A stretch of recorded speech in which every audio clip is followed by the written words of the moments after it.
können in den Baugebieten keine Grundstücke kaufen, weil die Samtgemeinden und die Gemeinden verkaufen an private Leute, nicht an uns. Weil wenn wir das kaufen, dann müssen die Leute mit uns bauen. Dann haben die keine Wahl.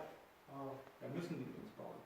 Das wollen aber die Gemeinden eigentlich nicht, weil die Leute sollen eine freie Auswahl haben, mit wem sie bauen. Das ist ja logisch.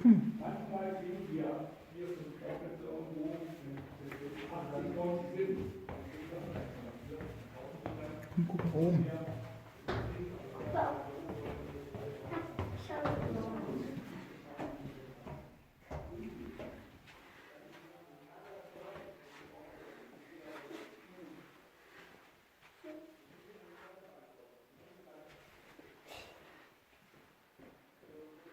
Was gerade?